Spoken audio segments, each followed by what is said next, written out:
अस्सलामुअलैकुम। Straight talk में खुश आमदीद। आपके साथ मैं हूँ आयशा बख्श। वज़ीर आज़म शहबाज शरीफ ने गुज़िश्ता हफ्ते बन्नू दौरे के दौरान वाज़ेह किया कि अफ़गानिस्तान को खारिज या पाकिस्तान में से एक का इंतखाब करना होगा। दहशतगर्दों के सहूलतकार अफ़गानिस्तान में मौजूद हैं और भारत उनकी पुष्ट पनाही कर रहा है। शहबाज शरीफ ने field marshal general Asim Munir के हमरा शोहदा की नमाज जनाजा में शिरकत की और आला सतह इजलास में दहशतगर्दी के खिलाफ भरपूर जवाब देने के अज़्म का इजहार किया। पाकिस्तान और अफगानिस्तान के ताल्लुकात एक बार फिर कशीदगी की सतह पर पहुंच रहे हैं। इस्लामाबाद तालिबान हुकूमत की जानिब से सिक्योरिटी खदशात को हल न करने पर शदीद मायूस है। हालांकि पाकिस्तान ने इस साल काबुल के साथ ताल्लुकात बेहतर करने के लिए सिफारती कोशिशें तेज की हैं ताकि पिछले साल के बढ़ते तनाव और आला सतही राबतों के तात्तुल के बाद ताल्लुकात को असर नौ कायम किया जा सके। इससे पहले दोनों ममालिक के हुक्काम के दरमियान तक जुमलों का तबादला भी हुआ। इस साल अगस्त में अफगानिस्तान ने पाकिस्तान पर नंगरहार और खोस्त में फजाई हमलों का इल्जाम भी लगाया। इस्लामाबाद ने इन इल्जामात को सख्ती से मुस्तरद कर दिया। तालिबान के दोबारा बरसरे इख्तिदार आने के बाद पाकिस्तान में TTP के हमलों में नुमाया इजाफा हुआ है। खैबर पख्तूनख्वा में 2024 के दौरान 288 आम शहरी और 421 सिक्योरिटी फोर्सेज के एहलकार शहीद हुए, जबकि 2023 में 205 आम शहरी और 329 सिक्योरिटी एहलकार शहीद हुए। तालिबान की हुकूमत ने फितनतुल खारिज को दोबारा मुनज़्ज़म होने का मौका दिया। पाकिस्तान ने बारहा काबुल पर जोर दिया है कि वो TTP को गैर मुसल्लह करे, उसके रहनुमाओं को गिरफ्तार करे और पुरतशद्दुद कार्रवाइयों पर काबू पाए।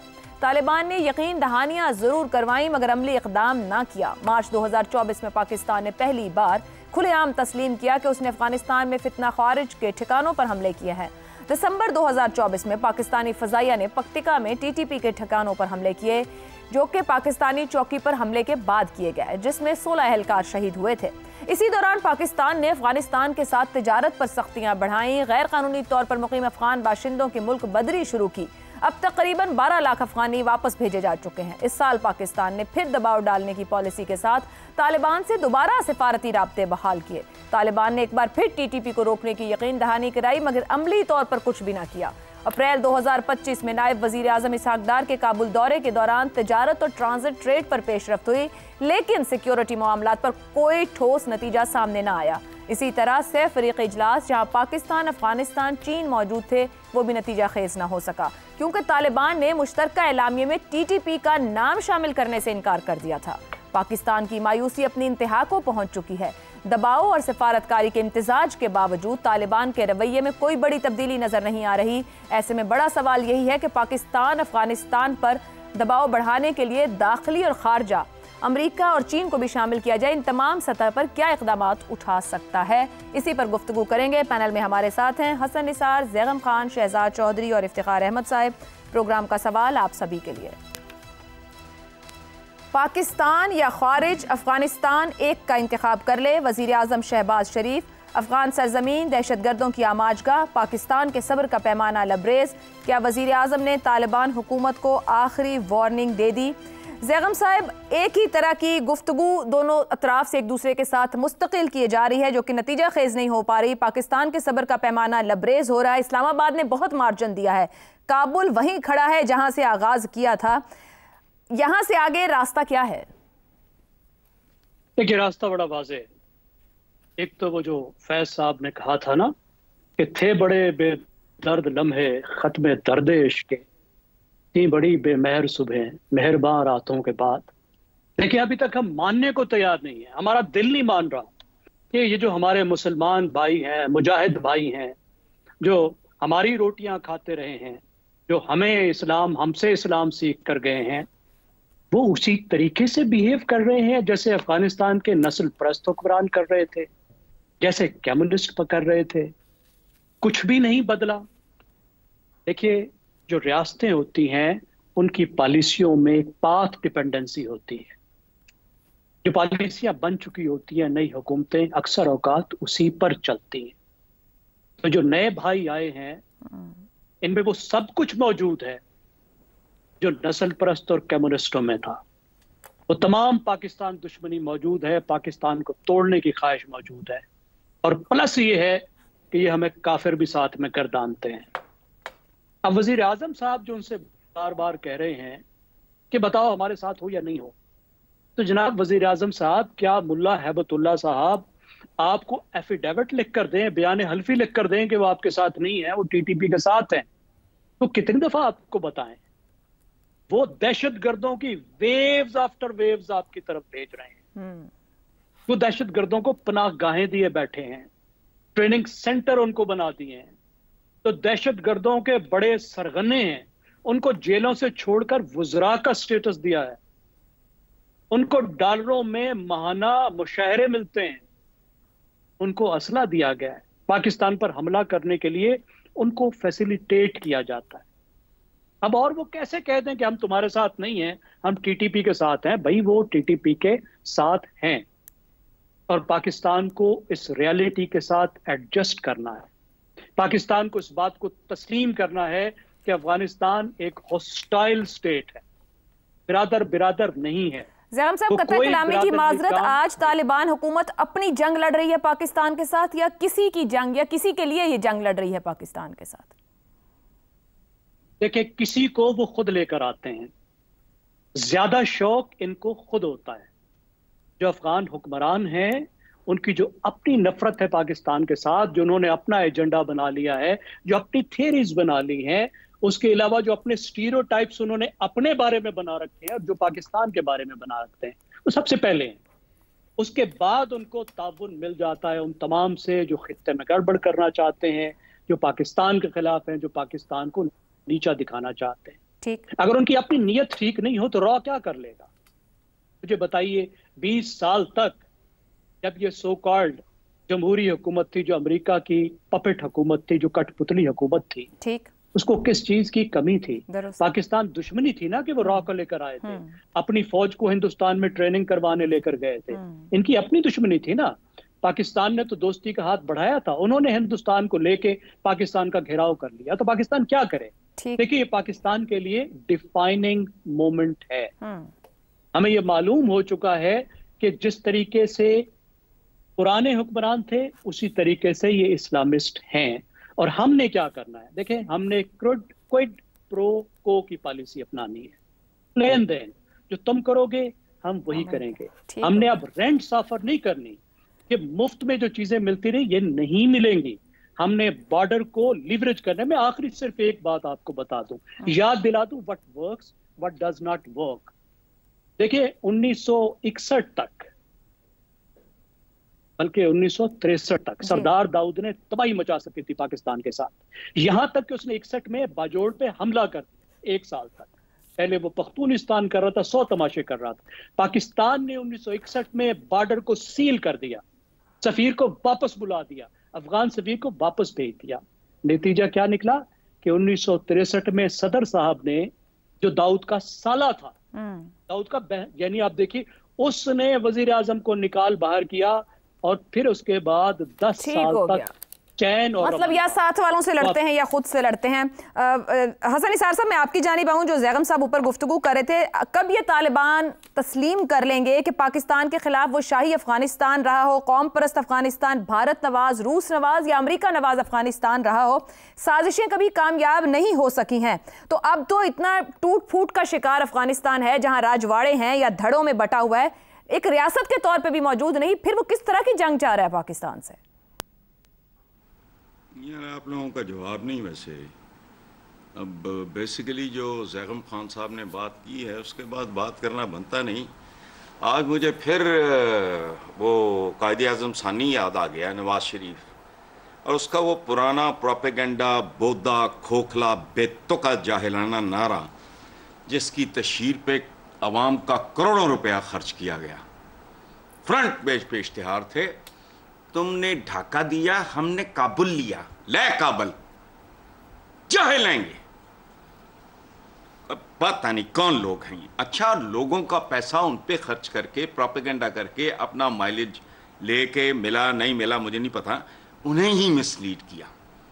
और बाद में जो लोग आते रहे चवल, वो भी अनपढ़ी थे। देखो, बात सुनो, जाहिलों को इल्म नहीं था कि काबुल और कूफे में कोई फर्क नहीं है। अगर यकीन नहीं ना आता तो यहां तो लोगों को यह भी नहीं पता कि तो उसके बाबरी नाम की कोई किताब नहीं है, बकाए बाबर हैं, उसका कोई नाम नहीं है। वो ओरिजिनली तुर्की ज़बान में लिखी गई थी, पढ़ के देख लो। तुम्हें इनका असल देखो, अफगान बनी नौ इंसान का इंतहाई स्पेशल, अनोखा, मुनफरद सा मॉडल है। तफसील से मादरत, चांगड़ा मारोगे फिर। पाकिस्तानी सब्र का पैमाना लबरेज ही रहेगा, काबुल का डीएनए तब्दील नहीं होगा। उनकी कभी तारीख तो उठा के देखो, पैमाना लबरेज, पैमाना हूं लबरेज हो। ज़ैगम खान साहब ने जिन चीजों की तरफ इशारा किया है उसकी तरफ जाने की कोई जरूरत है?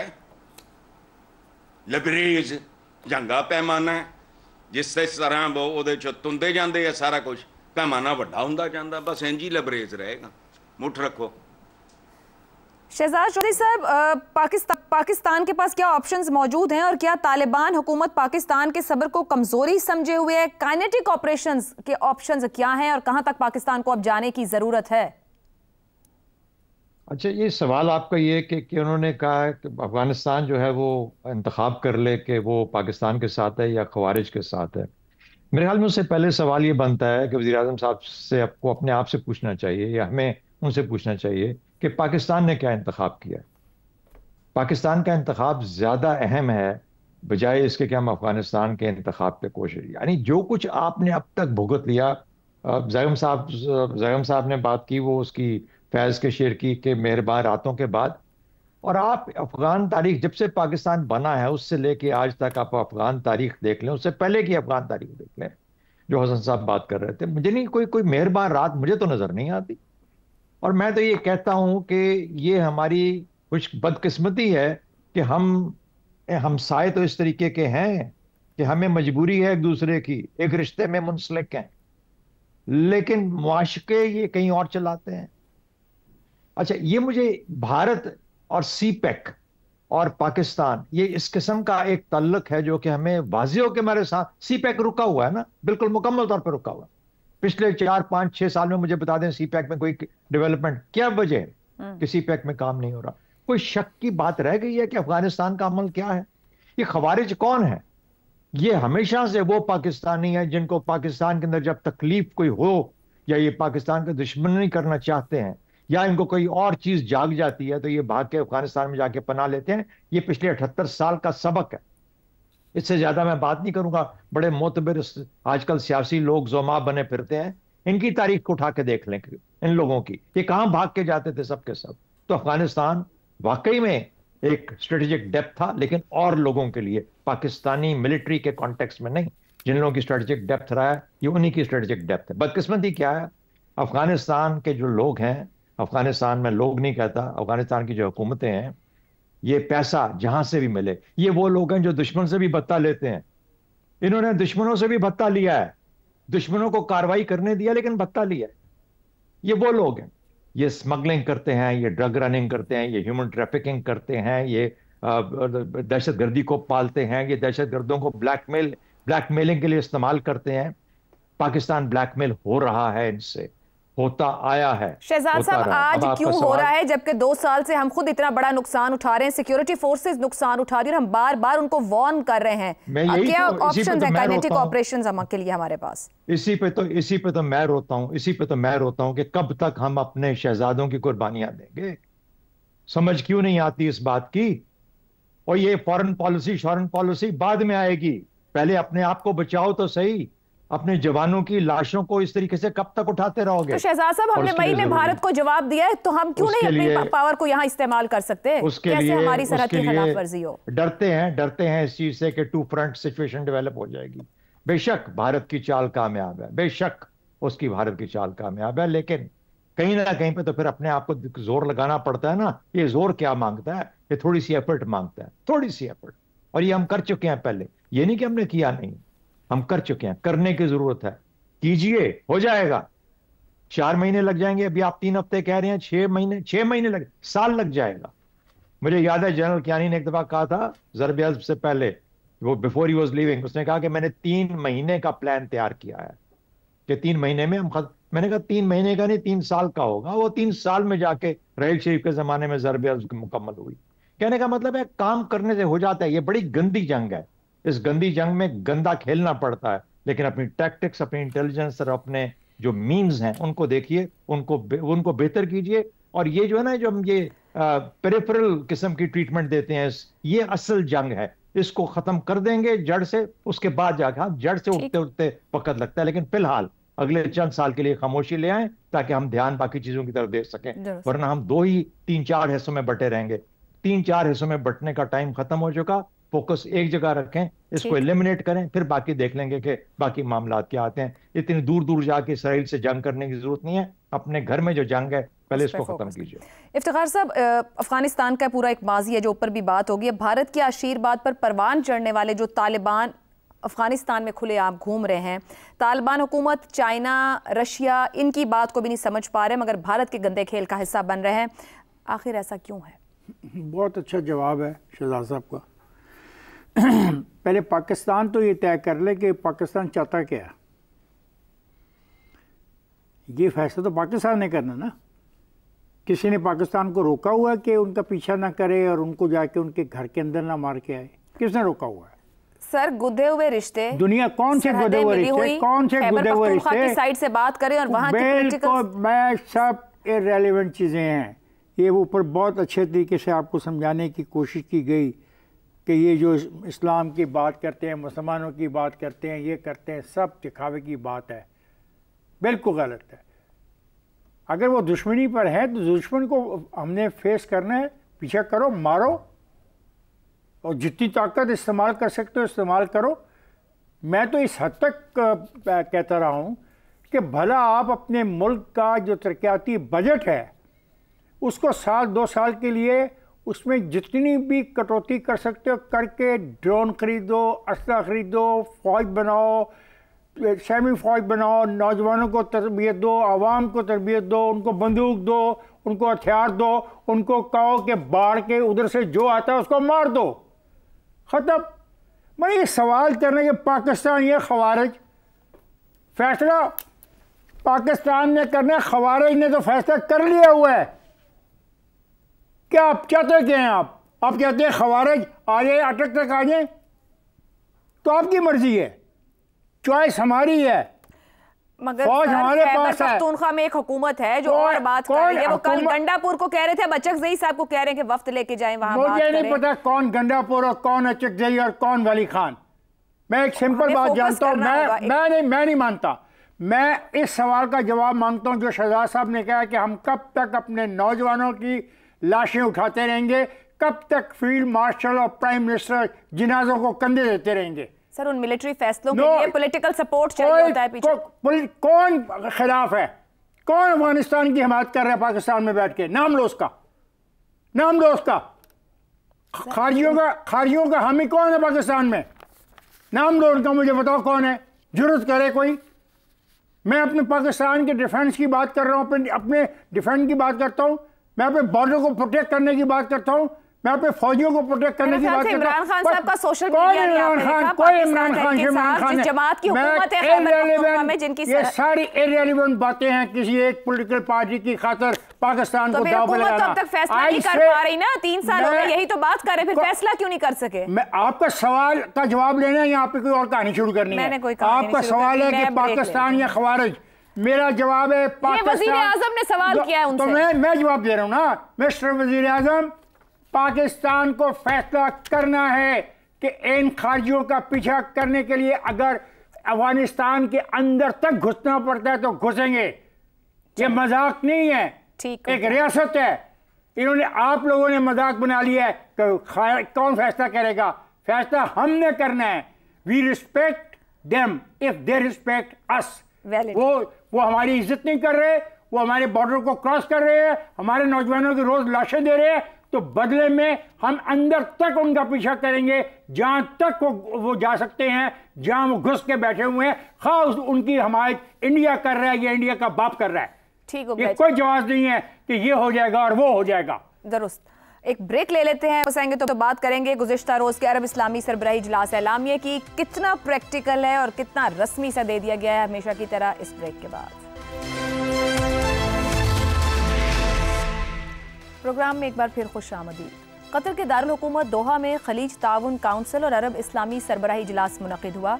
इसमें इजरायली जारहियत को न सिर्फ कतर बल्कि पूरे खिते और आलमी अमन इस्तेहकाम के लिए बराह रास्त खतरा करार दिया गया है।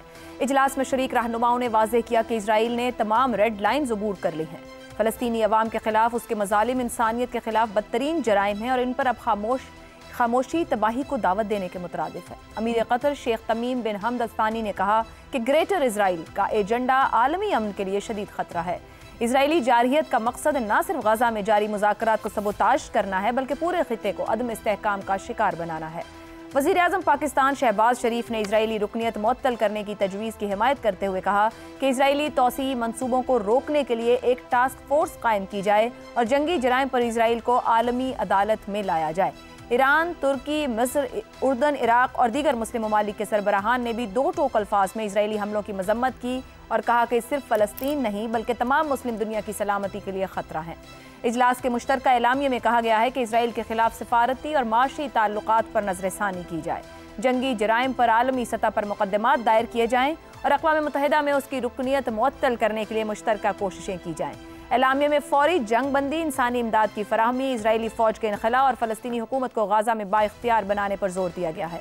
रहनुमाओं ने वाज़ेह किया है कि अगर मुस्लिम दुनिया अब भी मुत्तहिद न हुई तो इजरायली बर्बरियत जारी रहेगी, इसलिए हर सतह पर अमली और फैसला कुन इक़दामात नागुज़ीर हैं।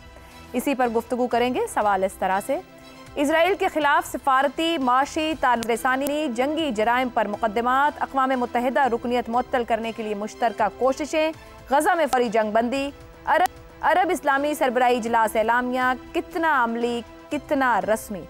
हसन निसार साहब, आपके ख्याल में ये एलामिया कोई प्रैक्टिकलिटी दे रहा है? आने वाले दिनों में कुछ इक़दामात नजर आएंगे या बस एक रस्मी सा एलामिया, एक अनाउंसमेंट दे दी गई है? या मेरी बदनसीबी की इंतहा देखें आप, 30 साल जो मैंने लिखा है उस सब के बारे में मुझसे पूछा जा रहा है। खैर, आपने दो लफ्ज़ जो है ना वो बड़े फैसला कुन हैं, अमली और रस्मी। अमली के लिए बीबी अमल और रद्द अमल की ताकत का होना बुनियादी बात है। कादा अमल, लंगड़े लूले दा बेचारे दा, और कादा रद्द अमल कि उन्हें चपेट मार के गुजर जाए तो कादा रद्द अमल। अच्छा, उसके लिए ताकत चाहिए। ये बनीना इंसान का रोज़े अव्वल से यही कानून है।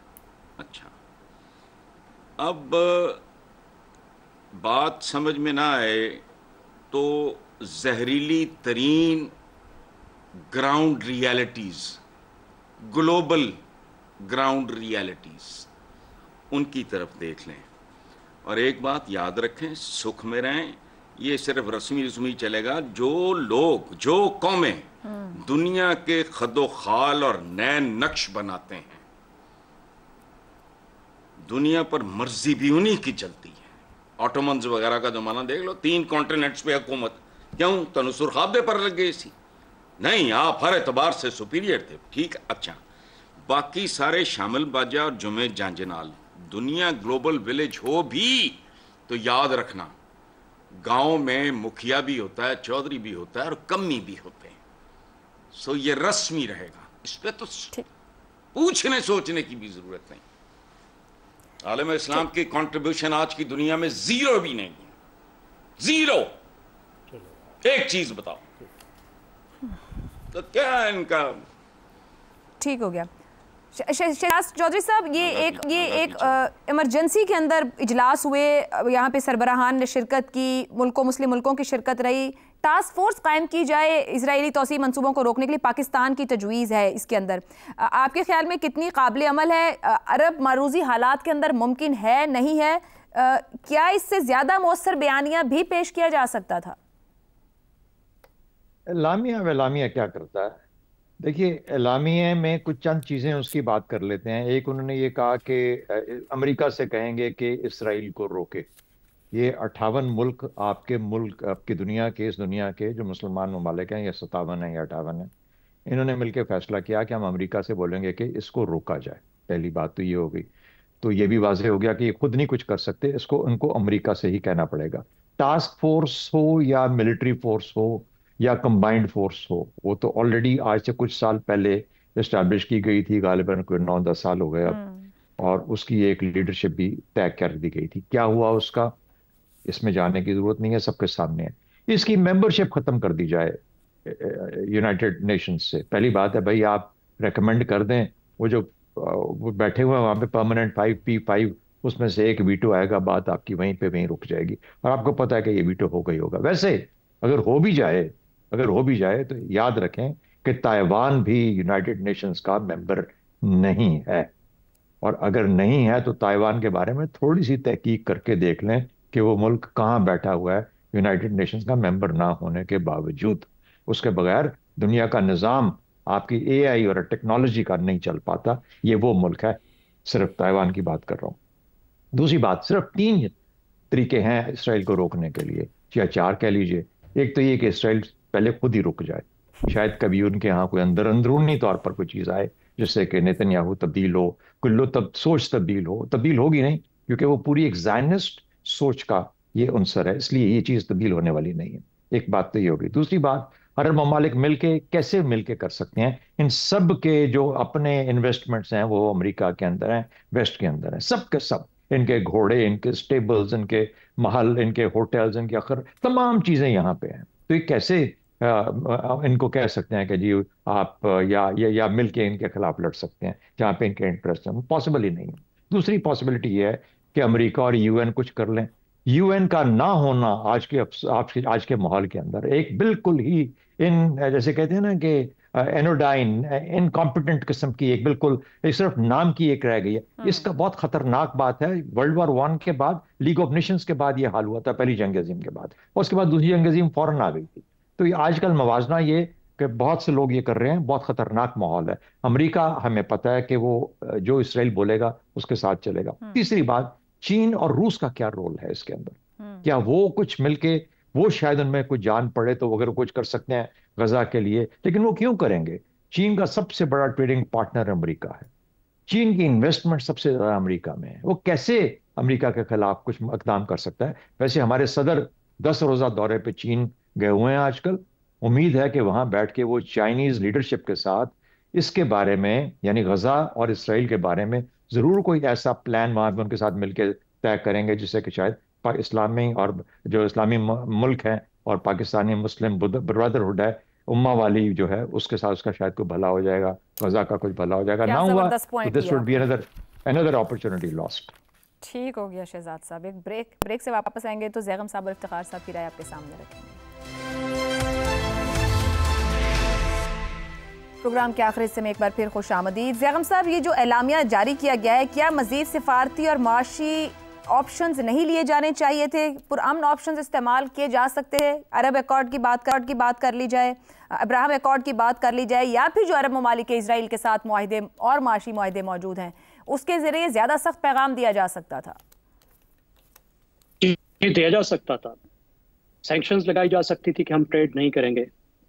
फौजी इकदामात का फैसला किया जा सकता था। कम से कम कतर को तो इसरार करना चाहिए था कि मैं जवाब दूंगा। सफारती ताल्लुकात के बारे में कुछ किया जा सकता था कि जिन ममालिक ने सफारती ताल्लुकात कायम किए हैं वो उसको सस्पेंड करते। लेकिन हमने देखा कि कोई भी स्पेसिफिक एक्शंस, कोई भी अमली कदम, कोई दो टोक फैसला नहीं किया गया। सिर्फ सफारती बातें हुई, उसकी अपनी अहमियत ज़रूर होती है। कतर की सिक्योरिटी गारंटी अमेरिका ने दी हुई है और वो बहुत नाखुश है।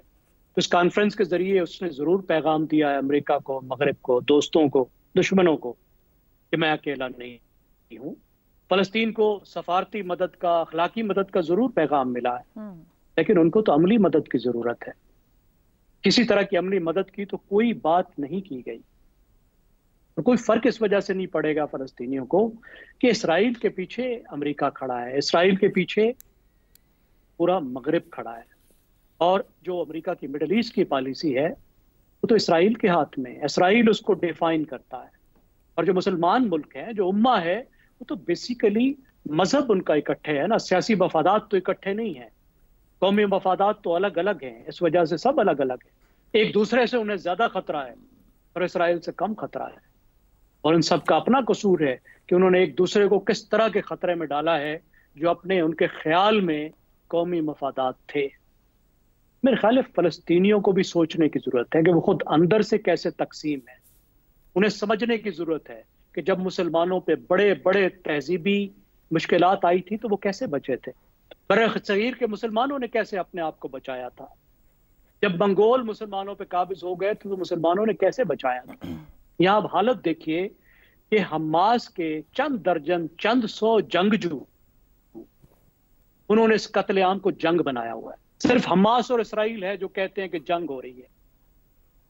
कोई भी शख्स जो ज़मीर रखता है वो जानता है जंग नहीं हो रही, नस्ल कुशी हो रही है, कत्लेआम हो रहा है। लेकिन हमास का इसरार है कि हम जंग लड़ रहे हैं और हम जंग लड़ेंगे। अब कौन समझाए उनको? इसराइल के खिलाफ तो बात कर सकते हैं, या तो हमास के खिलाफ बात भी कर लें तो तूफान खड़ा हो जाता है, गालियां पड़ जाती हैं, लोग कहते हैं तुम्हारी ऐसी जुर्रत। मजलूम को कौन समझाए? जालिम का हाथ पकड़ना मुश्किल है, मजलूम को समझाना मुश्किल है। बहुत बड़ी मुश्किल है उन लोगों के लिए जिनका कत्लेआम हो रहा है, उनका कोई इस वक्त आसरा नहीं है। ठीक।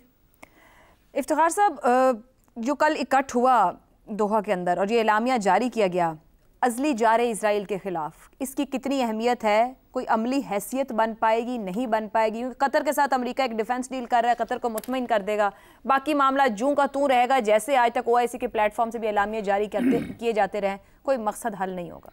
बिल्कुल इंतहाई बोदा एलामिया है। और ज़ैगम साहब ने जो 3 पॉइंट रेज़ किए हैं उस हद तक मैं माने लेता हूँ, बाकी तो कुछ भी नहीं है। शर्म आनी चाहिए इन सारे मुसलमान ममालिक को, ये कुछ भी नहीं कर सकते। और ये इस सूरत हाल में कैसे पहुँचे कर नहीं सकते, या ग्राउंड रियलिटी सपोर्ट ही नहीं करती उनको करने? ग्राउंड रियलिटी क्या होती है? मतलब अभी ऊपर हसन साहब ने ग्लोबल ग्राउंड रियलिटीज की बात की कि आप कहाँ खड़े हैं, फैसला साज कौन है दुनिया के थिएटर के ऊपर। मेरे दोस्त, ये जो तजवीज़ पेश कर रहे हैं कि उनसे सफारती तल्लुकात ख़त्म कर लिए जाएँ, तो कोई इस पर दबाव है? अगर 56 के 56 ममालिक कहते हैं अस्सलाम वालेकुम हम जा रहे हैं, क्या हो जाता? एक ज़लज़ला सा तो आता। फिर देखते ही यूरोपियन क्या करते हैं, ट्रेड बंद कर सकते हैं, ये बहुत अच्छी चीज़ है, क्या हो जाएगा? हम कुछ नहीं कर सकते। मैं आपको साफ बता दूँ, यानी कि मेरा बेटा मुझे कन्विंस करने की कोशिश करता रहा कि बाबा ये जो जहाज़ गए ऊपर कतर के ऊपर, ये एक ख़ास मुल्क के ऊपर से नहीं गए, ये पता नहीं किधर किस समुंदर से गए। वो मुझे कन्विंस करने की कोशिश करता रहा 3-4 दिन। नहीं बाबा ऐसी कोई बात नहीं, किसी मुसलमान मुल्क के ऊपर से नहीं गुजर के गए। हालांकि उसको भी पता था कि वो अपने आप को खुश कर रहा है, उसको भी पता था वो मुझे हौसला दे रहा है, ए बूढ़े आदमी तो हौसला कर, किसी मुसलमान मुल्क के ऊपर से वो जहाज़ नहीं गए। और बड़े मज़े की बात है, जहाज़ गए कहाँ पे? जहाँ पे उनके जहाज़ी जहाज़ खड़े हैं और उन्होंने पूरा ठेका ले रखा है एक मुल्क से, अमेरिका से, उस इलाके के अंदर अमेरिकी मफादात का तहफ़्फ़ुज़ करने के लिए। और हम बातें करते हैं, इससे ज़्यादा बोदा कोई ड्राफ्ट हो सकता है? इस ड्राफ्ट में कोई चीज़ है जिसके ऊपर तारीफ़ की जाए? और बाकी रही यूनाइटेड नेशन, ये कहीं हम यूनाइटेड नेशन के इजलास को बाइकाट करते हैं, 56 के 56 लोग कहते हैं बाइकाट करते हैं। ओ इतना तो कर लेते, तुम तो एक इजलास का बाइकाट करने का ऐलान करने की हिम्मत नहीं करते। तो मुझे आज वो ज़ुल्फ़िकार अली भुट्टो इसलिए याद आता है तो उसने कहा कि ये मैं जा रहा हूँ और मैं नहीं शामिल होना चाहता अपने मुल्क को यरगमाल बनाने के लिए, हेयर आई गो। और उसकी वो आवाज़, उसकी वो जो गूंज थी वो सुनी गई। और हमारे सफ़ीर ने पिछले दिनों बैठ के साफ तौर पे बताया कि तुम लोगों का रवैया क्या है। और राइट ऑफ रिप्लाई में उसने बेहतरीन लफ्ज़ों का इस्तेमाल किया। ये तो उसे भी बोदा स्टेटमेंट जारी किया है 56 या 57 ममालिक ने। प्रोग्राम से इतना ही, इजाज़त दीजिए, अल्लाह हाफ़िज़।